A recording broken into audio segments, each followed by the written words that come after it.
Доброе утро, это будильники на русском. Привет. Мы снова с 3 шутками. Первая очень коротенькая. Больше для киевлян и вообще для тех, у кого есть в городе метро. Вы знаете, что машинист метро во время секса не прислоняется? В общем, такой национальный колорит в анекдоте. Два кума. Говорит, кум, у тебя ж, свинья есть, а у меня хряк.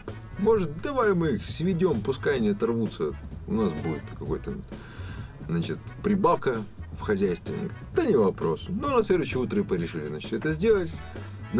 Чувак просыпается с утра, на хряка одевает шлем, в мотоцикл, в коляску его, и погнали. Приехали, у свиней любовь, кумовья выпивают.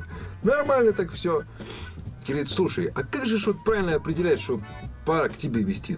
Свинюшка говорит, да ты выходишь просто во двор. Если у хряка вот так вот за витушкой стоит хвостик, то значит пора вести. Все, не вопрос.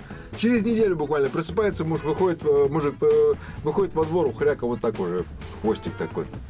Говорит, все, пора. Шлем в коляску мотоциклету. Поехали к куму. Приехали, у свиней любовь, кумовья квасят. Снова проходит неделя.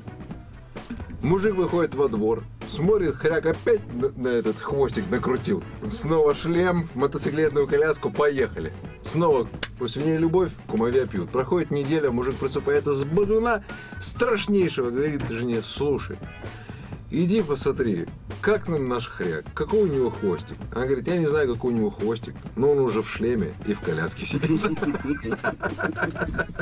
Шлем, коляска на работу. Доброе утро.